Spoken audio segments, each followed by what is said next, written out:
Selamat datang di channel Calon PNS membahas berita seputar informasi PNS dan pemerintahan terkini. Sebelum masuk ke dalam materi, ada baiknya sobat dukung kami. Subscribe, like dan tekan lonceng untuk mendapatkan informasi terbaru di channel kami. Baik, sobat, langsung saja kita masuk ke dalam materi. Baru-baru ini, muncul sebuah petisi terkait kekecewaan para pegawai negeri sipil, PNS, soal besaran tunjangan hari raya tahun ini atau THR PNS 2021. Musababnya, pemerintah memangkas besaran THR PNS pada tahun ini cukup besar, di mana komponen THR PNS 2021 hanya berupa gaji pokok, gapok plus tunjangan melekat, namun tanpa menyertakan tunjangan kinerja, TUKIN. Dilihat di laman ceng.org, Sabtu, tanggal 1 Mei tahun 2021, petisi berjudul THR dan Gaji 13 ASN 2021 lebih kecil dari UMR Jakarta, kembalikan full seperti tahun 2019, diinisiasi oleh seseorang bernama Romansyah. Petisi itu sudah dibuat sejak Jumat kemarin dan kini, Sabtu pagi, tanggal 1 Mei tahun 2021, sudah mendapatkan dukungan sebanyak 11.788 orang. Petisi dialamatkan kepada Presiden Joko Widodo, Jokowi, Menteri Keuangan Sri Mulyani Indrawati, SMI, Ketua DPR, dan para Wakil Ketua DPR. Menteri Keuangan SMI telah memberikan statement bahwa THR dan gaji ke-13 ASN tahun 2021 hanya diberikan sebesar gaji pokoknya saja, tulis Romansyah dalam petisinya. Hal ini berbeda dengan penyataan dan janji beliau sendiri pada bulan Agustus tahun 2020 yang menjelaskan bahwa THR dan gaji ke-13 ASN tahun 2021 akan dibayar full dengan tunjangan kinerja sebagaimana telah dilakukan di tahun 2019, kata dia lagi.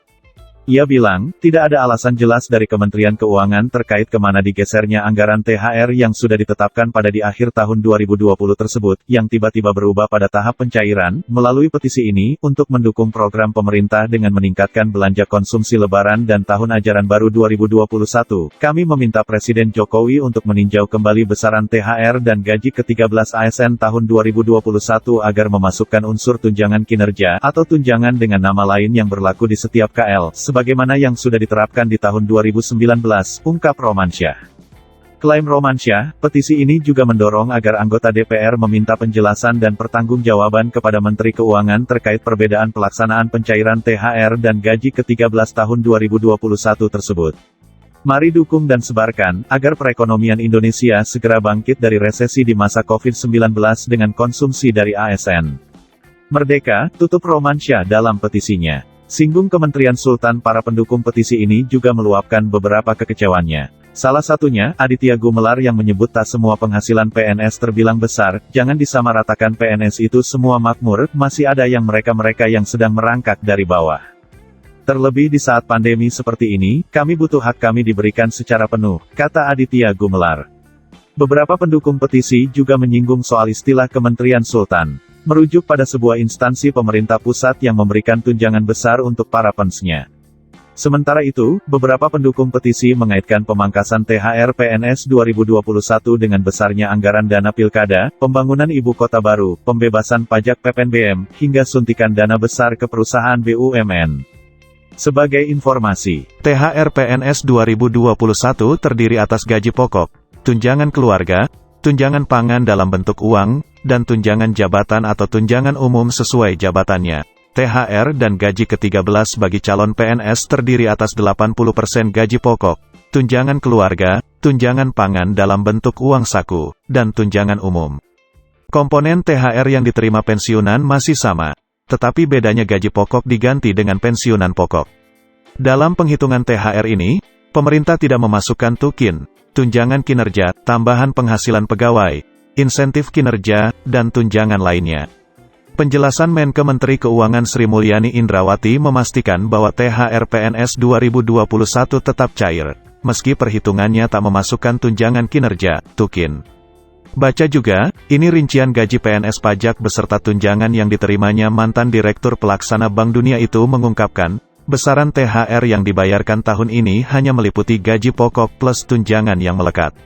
Pemerintah tetap memberikan THR kepada ASN dan TNI, Polri hak mereka, meskipun tidak dalam jumlah meliputi tunjangan kinerja, kata Sri Mulyani dalam konferensi pers. Sri Mulyani menyebutkan, Komponen tunjangan kinerja tak dimasukkan lantaran masyarakat masih membutuhkan dukungan APBN untuk menangani pandemi COVID-19. Pemerintah membagi-bagi anggaran untuk ASN maupun TNI, Polri dengan anggaran bantuan sosial untuk masyarakat rentan dan 40% masyarakat dalam klaster paling bawah, akibat pandemi COVID-19 yang nyatanya belum berakhir di tahun ini. Sri Mulyani mengakui menambah pos anggaran yang sebelumnya belum dianggarkan, antara lain untuk program Kartu Prakerja sebesar Rp20 triliun, yang sebelumnya hanya Rp10 triliun, subsidi kuota internet untuk pelajar dan pengajar, BPUM, dan imbal jasa penjaminan UMKM. Oleh karena itu, untuk tahun 2021, pemerintah memutuskan pemberian THR dilakukan seperti pada tahun 2020, dalam bentuk gaji pokok dan tunjangan melekat, ungkap Sri Mulyani. Sri Mulyani menyatakan, pihaknya sudah menyiapkan dana sekitar Rp30 triliun untuk pembayaran THR. Rinciannya, THR untuk ASN kementerian dan lembaga, KL, maupun TNI, Polri Rp7 triliun, PNS daerah dan PPPK Rp14,8 triliun, dan pensiunan Rp9 triliun. Penyaluran THR PNS 2021 dilakukan dimulai pada periode H10 sampai H5 sebelum Idul Fitri, kata Sri Mulyani.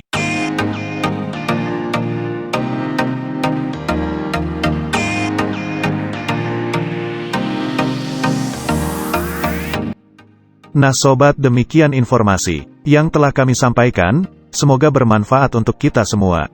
Dukung kami, agar semangat memberikan informasi terbaru. Subscribe, like, dan tekan lonceng untuk mendapatkan informasi terbaru. Sampai jumpa.